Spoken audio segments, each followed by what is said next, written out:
Good morning, team. Surprise. So, you thought the hardest part was going to be getting people to join your challenge group, but I think the hardest part is actually making sure you run a successful challenge group.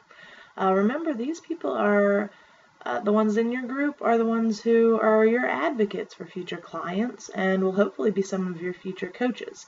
So how do you make sure that these people continue to see the value that you provide them as a coach? Well, you run a great challenge group.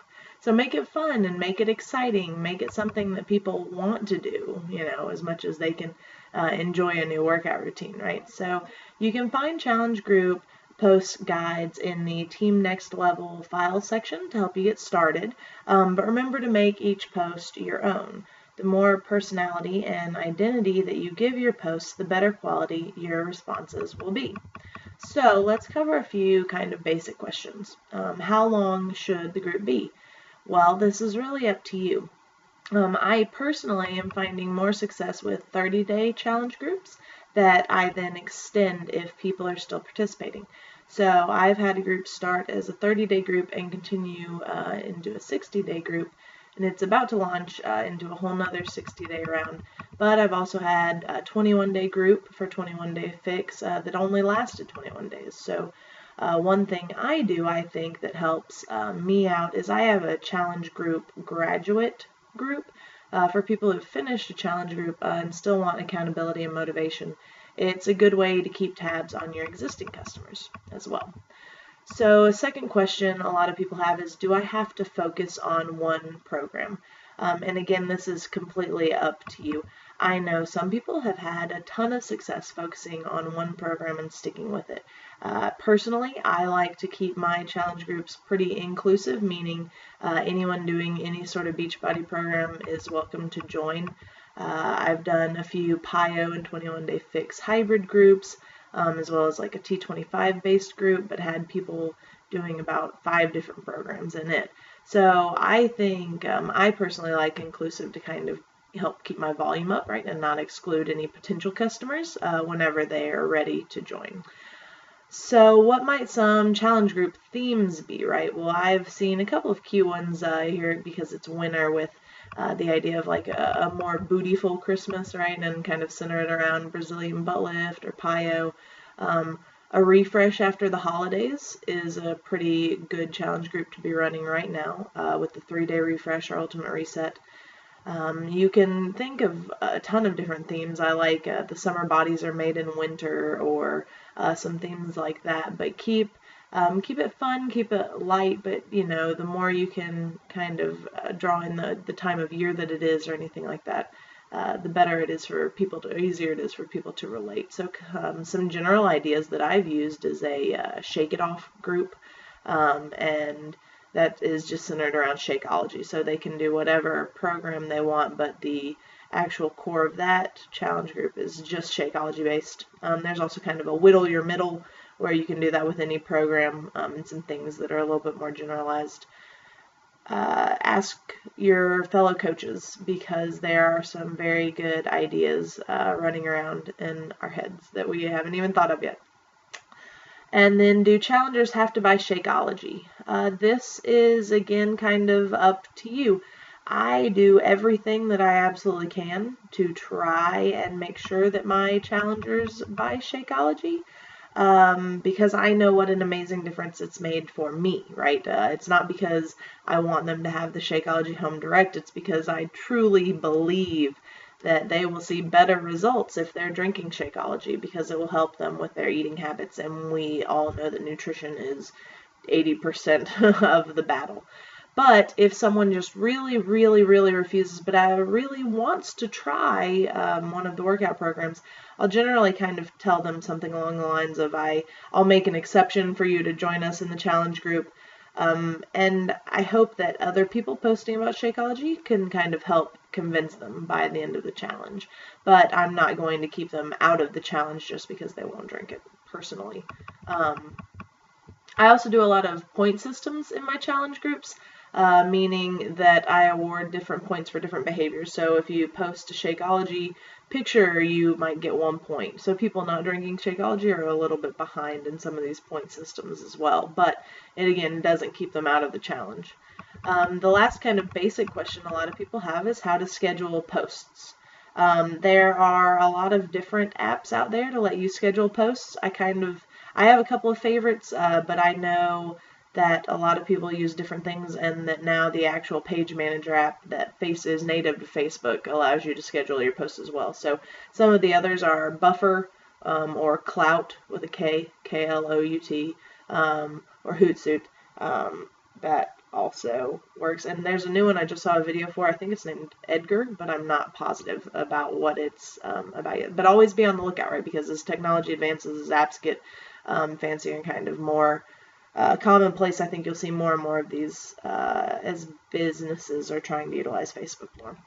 So, getting back to the actual challenge group, what do you do before the group starts? Now you have all these people that are interested, you're getting all this stuff ready, but understand that you as a coach, like the first thing you need to understand is you can't help every single person that signs up, even the people that all sign up for your challenge group. Some of them will probably fall off the wagon before the challenge is over. Do your best to check in with them and follow up with them, but don't take it personally if they just kind of disappear, because sometimes that happens. You keep checking in and making sure you're doing your job, and just remember to not take it personally if it does happen. You're not failing. You just have to keep moving forward. So the first thing I like to do is find out my challengers why. I'll have just a conversation with them about finding out what they're trying to do with this challenge group specifically, right? So some people, it's kind of more of an overarching goal, right? I want to be healthier to be able to play with my kids more, or I have friends that run 5Ks and I want to be able to do one with them, or are they trying to fit into like a special dress for a special occasion? Are they trying to cut down on medications that they're taking? Does working out help cut stress out of their lives? The point is you find out what helps them stay motivated, and that way you can use that when they are having a hard time later on in the challenge to stay motivated. And then second, before the challenge starts, try and spend some time getting a meal plan together with them. Do it before the challenge starts, and this way they're set up for success not only on the workout front, but also on the nutrition side. So your first week of the challenge group, take some time with your challengers to make some weekly goals. Have them tell you what their goal for the first week is. Is it to just cut out sugar? Is it to work out every day? Is it to try and have more energy?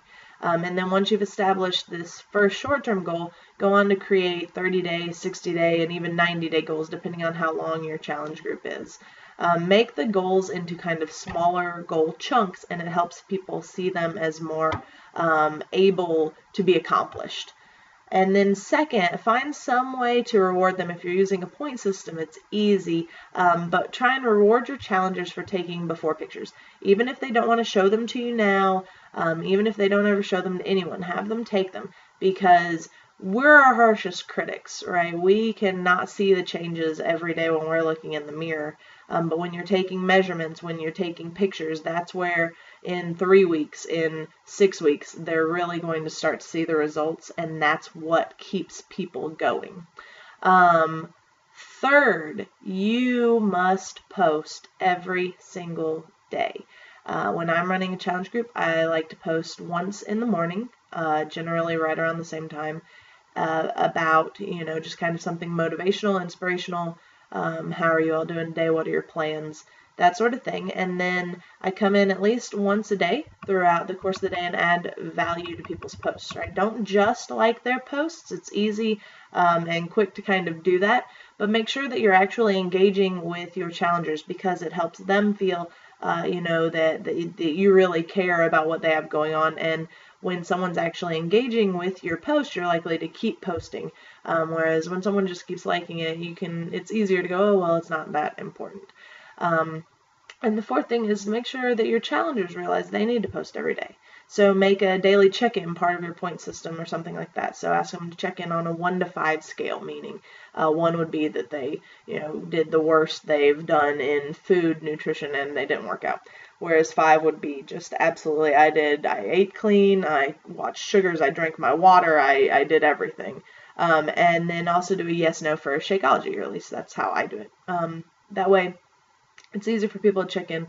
You're also reinforcing the Shakeology and showing people, because I think for some people they get the benefits of Shakeology the first day, and other people it's 3 days in, 5 days in, even a week in, and when they don't drink the shake they go, wow, I really do notice a difference. So keep trying to engage them in that front as well.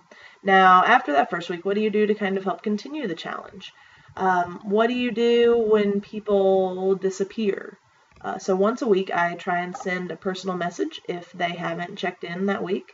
A lot of times people are just going to say, hey, I'm busy, but I'm still here. I want to be part of this challenge. I just got distracted. And then you'll have another group of people that'll say, I fell off the wagon. I had a really terrible day, and I was just really embarrassed to post about it in the group. Well, reaching out to them sometimes can kind of help bring them back into the group and get them back motivated to doing what they should. And, sometimes they might have just given up, but instead we found the problem, we've identified it, and we're helping them move forward again. And then there's kind of a third type of challenger who may never respond back. You may check in every week. They said they would join, they signed up, and you'll check in every single week, and they won't respond back. You may or may not ever hear back from them, and that's okay. Or they might come back and say, thank you so much for not giving up on me. I can tell you I was one of those challengers. The first challenge I did with Jackie, I completely fell off the face of the earth, and she just kept checking on me and being patient. And when I was finally ready, I came back to her and said, hey, can I do another challenge? So don't rule people out either, right? You just stay positive, stay checking in with them and making sure that they know you're there for whenever they're ready. Also, try and make sure you're keeping an eye out for high-performing posts within your group. Like, is there something when you said it that got a lot of response, right? Something that people seem to identify with. Those are the things you want to make notes of, so when you continue to run challenge groups in the future, you can focus on the things that worked really well. Remember to make it fun, right? The more fun you can make your challenge groups for people, the better their response is going to be, and the more they're going to want to be engaged. So do contests, right? The most creative post about Shakeology will win a shaker cup, or have, a point for Flex Friday, show me your guns, or something like that. Share your favorite recipe for a few extra points. The more you ask them to add value, the more they're going to want to engage with your group. So remember to look for those scripts and post guides in the Team Next Level files. And if you have any questions, let us know. But otherwise, you guys, here's kind of a basics for running your challenge group. Y'all have a great evening.